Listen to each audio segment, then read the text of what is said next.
లేదు అని ఇందాక గౌతమ్ ప్రసాద్ గారు చెప్పిన విషయం.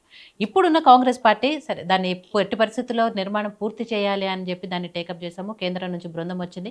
వాళ్ళంతా కూడా బావుంది అని చెప్పిన తర్వాతే అక్కడ పనులు స్టార్ట్ అయ్యాయని. కానీ ప్రమాదాన్ని ముందే ఊహించాలి. ఇలాంటి ఘటనలు జరిగే అవకాశం ఉంది కాబట్టి రెస్క్యూ టీముల్ని రెడీగా పెట్టుకోవాలి. ఇక్కడే ప్రభుత్వ నిర్లక్ష్యం కనిపిస్తుంది అన్న వాదనకు మీరు ఎంతవరకు ఏకీభవిస్తారు? ఇప్పుడు ఈ పథకం మొట్టమొదట డిజైన్ చేసింది లిఫ్ట్ ఇరిగేషన్ ద్వారా నీళ్లు అందించాలని డిజైన్ చేశారు.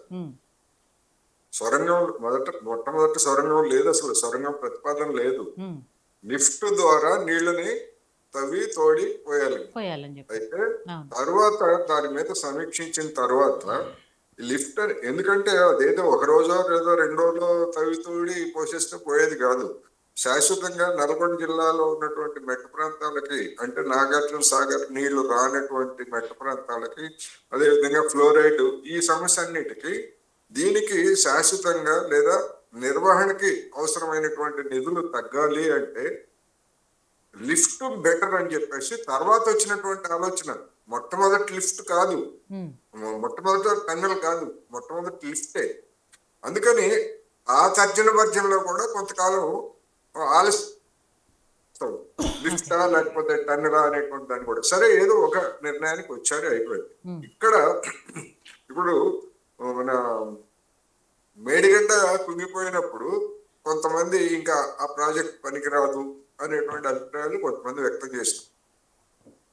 బీఆర్ఎస్ పెద్దలు చెప్పింది ఏంటంటే ఇంక ఈ ప్రాజెక్ట్ పనికిరాదని దీన్ని వదిలేస్తారా, దాన్ని ఏదో విధంగా రిపేర్ చేయాలి కదా అనేటువంటి వాదన చేశారు. అదేం తప్పేం కాదు. అదే విధంగా ఈ టన్నెల్ ప్రాజెక్ట్ లో మన గౌతమ్ ప్రసాద్ గారు చెప్పినట్టు కేసీఆర్ అంత తీక్షణంగా లేదా అంత జాగ్రత్తగా ప్రజెంటేషన్ చేసినప్పుడు మరి దాని నుంచి జాగ్రత్తలు తీసుకోవటి తర్వాత ఎందుకని అదే జాగ్రత్తలతోటి ఎందుకని ప్రాజెక్టు వర్క్ ప్రారంభించలేదు అనేటువంటి ప్రశ్న. మరి అదే వర్తిస్తుంది కదా. ప్రాజెక్ట్ వదిలేయాలని ఏమైనా నిర్ణయించిందా బీఆర్ఎస్? లేదు కదా, వదిలేశారు అంతే. కానీ సమస్య వచ్చినప్పుడు దాన్ని ఏ విధంగా తీసుకెళ్లాలనేటువంటి ఆలోచన వాళ్ళు చేయలేదు. ఇప్పుడు కూడా తగినటువంటి జాగ్రత్తలు తీసుకోవాలనటంలో తప్పులేదు, లేకపోతే ఇంకోటి తప్పులేదు. ఇప్పుడు కూడా కేంద్ర ప్రభుత్వ లేదా నిపుణులైనటువంటి వాళ్ళు పర్మిషన్ ఇచ్చిన తర్వాతనే, గో అహెడ్ అన్న తర్వాతనే దీని మీద వెళ్ళారు అనేటువంటిది చెప్తున్నారు. నేను అందుకే చెప్తున్నా, ఇటువంటివన్నీ ఇది నిజమా కాదా ఎవరికైనా అనుమానం ఉంటే డెఫినెట్ గా దీని మీద విచారణ జరుగుతుంది. ఆ విచారణలో బయటపడిన తర్వాత ఇటువంటి లోపాలు, ఇప్పుడు మేడిగడ్డలో జరుగుతున్నటువంటి లోపం ఏంటి, నిర్వహణకి సంబంధించినటువంటి గడువు పూర్తి కాకముందే సర్టిఫికెట్ ఇచ్చేసి కంపెనీని పంపించేశారు. వాళ్ళు చేయాల్సింది చేయలేదు అనేటువంటి విమర్శలు ఎలా వచ్చింది, అవన్నీ రేపు విచారణలో జరుగుతున్నాయి, బయటపడతాయి. ఇది కూడా అటువంటి నిర్లక్ష్యం ఏదైనా ఉంటే ప్రభుత్వం వైపు నుంచి కానీ, అధికార యంత్రాంగం వైపు నుంచి కానీ, ఇంజనీరింగ్ లో వైపు నుంచి కానీ, లేదా ఈ పనికి కాంట్రాక్ట్ తీసుకున్నటువంటి సంస్థ వైపు నుంచి కానీ ఏ నిర్లక్ష్యం ఉన్నా కానీ విచారణలో ఇవన్నీ బయటకు రాక తప్పదు, బయటపడతాయి.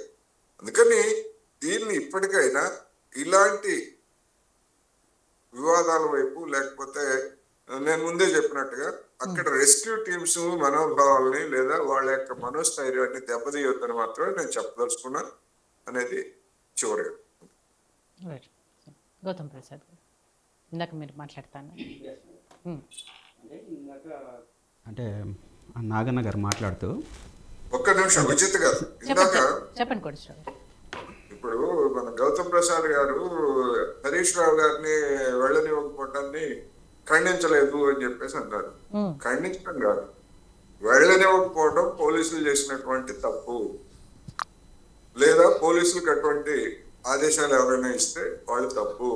హరీష్ రావు గారు కావచ్చు, ఎవరైనా కావచ్చు, ఎక్కడికి వెళ్తారు, ఎంత దూరం వెళ్తారు, వెళ్తే అక్కడికి వెళ్తారు, అడుగుతారు, కానీ సీన్ క్రియేట్ చేయకూడదు. కానీ అటువంటి సీన్ క్రియేట్ అయింది, అలాంటి పొరపాట్లు జరగకూడదు, అది తప్పు అనేది నేను చెప్పదలుచుకున్నాను.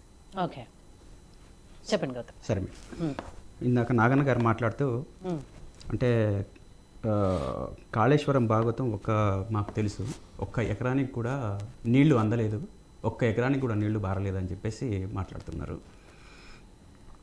ఇదే కాంగ్రెస్ పార్టీని ఈరోజు మీ సమక్షంలో ఇదే నాగన్న గారిని అదే కాళేశ్వరం ప్రాజెక్టు కింద ఎన్ని ఎకరాల సాగు వచ్చింది, సాగులోకి వచ్చింది, దమ్ము ధైర్యం ఉంటే వాళ్ళు విచారణకు రావాలి.